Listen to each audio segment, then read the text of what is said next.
मेरठ में सौरभ राजपूत हत्याकांड के मामले में उसकी पत्नी मुस्कान रस्तोगी और उसके प्रेमी साहिल को जेल भेज दिया गया है। जेल में दोनों अलग अलग बैरक में रह रहे हैं, लेकिन अब तक दोनों से कोई मिलने नहीं पहुंचा। साहिल की मां चूंकि खत्म हो चुकी है, यानी उसकी मृत्यु हो चुकी है, दूसरी तरफ मुस्कान के परिजन पहले ही उसको फांसी देने की मांग कर चुके हैं। ऐसे में दोनों अकेले थे, लेकिन आज जेल उसकी नानी पहुंची। नानी ने बकायदा कपड़े और कुछ खाने का सामान लेकर के उसको जेल के अंदर दी और मुलाकात करने के बाद उसका हाल चाल जाना। नानी दूर दराज बुलंदशहर में रहती है। जहां उसको सूचना मिली तो वो अपने नाती साहिल से मिलने चली आई। जेल अधिकारियों ने नानी की मुलाकात साहिल से कराई और चूंकि रिश्तेदार और वकील को मिलने की इजाज़त होती है, ऐसे में साहिल की नानी को उससे मुलाकात कराई गई। साहिल की नानी ने यह बताया कि जो भी साहिल ने किया है वो गलत किया है। उसके बारे में तो मैं ज़्यादा नहीं कहूँगी, लेकिन जो लड़का यानी सौरभ जो मारा गया है उसके साथ बहुत गलत हुआ है। क्या कुछ कहा है नानी ने साहिल के बारे में और इस हत्याकांड को लेकर के, सुनिए। याद आ रही थी साहिल की? हाँ। अच्छा, क्यों मिलने आई हो, क्या कहना बताओ? कहना कुछ नहीं है, मिल जाऊं, कुछ कहेगा वो है, वो नंगा है, कपड़े वपड़े दे जाऊंगी और अच्छा। क्या हो, कुछ नहीं। आप कह रही थी ना कि मैं उसके साथ नहीं हूँ, लेकिन मैं मिलने आई हूँ बस। मैं ये नहीं कह रही साथ नहीं हूँ या क्या है, ये मुझे कुछ नहीं पता, मिलने आई हूँ। साथ का कोई हो ही नहीं है काके में, तो थोड़ा सा ये है। इसने गलत किया सही किया तुम बताओ। नहीं, तुम्हें यकीन नहीं होगा। नहीं, मुझे यकीन हो जाता। यकीन है। हाँ। अपने साहिल से ज्यादा उस लड़के का दुख है बहुत। सूर्य नारायण मेरे आगे हैं, झूठ नहीं है, उसका बहुत दुख है जो हुआ उसके साथ, अति हुई बस। चलो, अब क्या क्या होगी उससे साहिल से? अब जाऊँ देखूं क्या कहता है, जब वो है अब जो कुछ लाई हूँ कपड़े वपड़े दे दूं। अच्छा, कपड़े और क्या लाई हो उसके लिए? और एक नमकीन का वो लाई हूँ। और वो लाई क्या है, कहाँ सामान तुम्हारा है? सामान कहाँ है? वही अंदर पड़ा है। अच्छा अच्छा, हाँ? मतलब साहिल की याद आ रही थी आपको?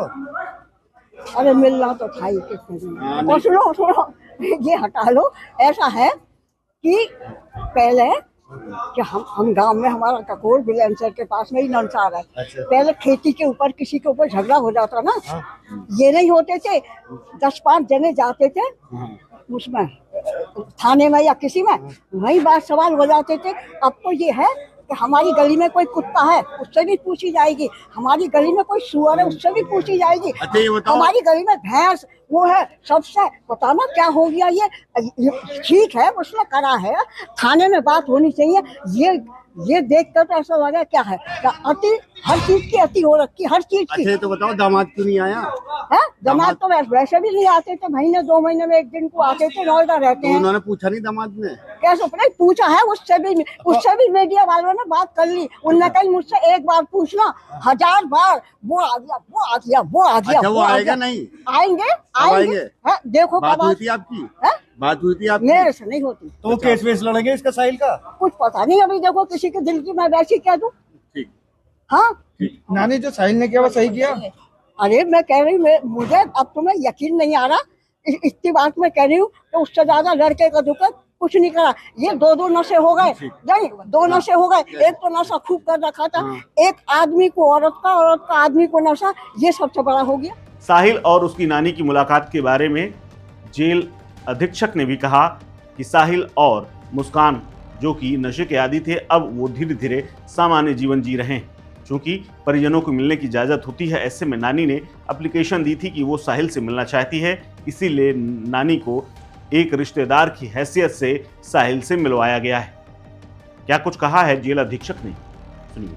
साहिल और मुस्कान के हालात सही है और अब विड्रॉल जो सिम्टम थे वो समाप्त हो गए। जेल की जो रूटीन दिनचर्या है वो प्रारंभ हो गई है और दोनों सामान्य जीवन जेल में व्यतीत कर रहे हैं। साहिल से मिलने कोई आया हुआ भी है क्या? ये बात सही है कि साहिल की नानी ने मुलाकात की पर्ची लगाई थी। अब आप जानते हैं कि जेल मैनुअल में परिजन, मित्र और अधिवक्ता मुलाकात कर सकते हैं, तो परिजन और रिश्तेदार की कैटेगरी में उसकी नानी ने मुलाकात के लिए अनुरोध किया था, पर्ची लगाई थी, तो उसकी नानी मिलने आई। मारपीट वाली बात का भी खंडन किया है, आपकी तरफ से मारपीट वाली बात का भी खंडन किया है। कारागार में किसी तरह की कोई साहिल के साथ बदतमीजी, मारपीट आदि नहीं हुई, इसका खंडन जिला सूचना अधिकारी को कर दिया गया है। तो वकील का क्या रहा, कुछ अभी अपडेट हुआ? कुछ नहीं, वो आप जिला विधिक सेवा प्राधिकरण से पूछ सकते हैं। हमारे यहाँ से प्रार्थना पत्र जा चुके हैं। अभी काम की क्या स्थिति है, मतलब उनको किसी काम पे लगाया गया है, नहीं लगाया गया? नहीं, अभी 10 दिन नहीं हुए हैं। 10 दिन के बाद यदि प्रार्थना पत्र देते हैं तो काम पर लगाया जाएगा। कुछ इच्छा व्यक्त की है उन्होंने, क्या काम करेंगे? अभी ऐसा कोई नहीं पूछा नहीं है, ना उन्होंने कोई इच्छा व्यक्त की है। 10 दिन के बाद जब बैरक चेंज होगी तब यदि वो कहते हैं तो काम में लगाएंगे। सर एक और बात बाल की, हाँ, कटवाए गए साहिल के क्या जो साहिल के? बाल हैं उनकी टेक केयर कैसे चल रही है या बाल कटवा दिए हैं? देखिए, जेल में पहला काम होता है अनुशासन में रहना, और 2-2.5 फुट के बाल का कोई मतलब नहीं है। हालांकि उसने स्वयं ही इच्छा जाहिर की थी कि मेरे बाल जो कटवा दी जाए, तो यहाँ पर नाई उपलब्ध है, अन्य बंदियों की तरह उसके भी बाल कटवाए गए। तो बाल गंजा करा कटवाए दिया हैं गया या सर? गंजा कराए हैं? नहीं, बाल कटवाए हैं, बहुत छोटे छोटे बाल, मिलिट्री कट जैसा? बहुत छोटे जी। अच्छा, तो वो जो बड़े बड़े लंबे लंबे बाल थे वो तो बिग भी बन जाते हैं आजकल, तो आप नहीं, 2.5 फुट के बाल थे। हाँ, काफी बड़े बाल थे, तो अनुशासन में रहने के लिए ये बंदियों से अपेक्षा की जाती है कि छोटे बाल रखें। इसी के तहत जो है, हालांकि उसने स्वयं ही कहा था कि बाल कटवाना चाहता है तो बाल कटवा। हालांकि जेल अधीक्षक ने यह भी कहा है कि साहिल, जो कि बाबा के नाम से जाना जाता था, मुस्कान उसको बाबा कह के बुलाती थी, इसीलिए जब उन्होंने हिमाचल में जन्मदिन मनाया था तब केक के ऊपर साहिल बाबा लिखा गया था। अब साहिल के बाल कट गए जो करीब 2.5 फीट लंबे थे, और पुलिस ने, यानी जेल की कारागार जो पुलिस होती है, उसने उसको गंजा कर दिया है, क्योंकि बीच में खबर आई थी कि जेल के अंदर ही उसके बाल पकड़ करके कैदियों ने मारपीट की है, और इसीलिए अब अपनी सुरक्षा के लिए उसने बाल हटा दिए हैं। इस खबर में फिलहाल इतना ही। अपडेट्स के लिए बने रहिए वन इंडिया हिंदी के साथ। नमस्कार।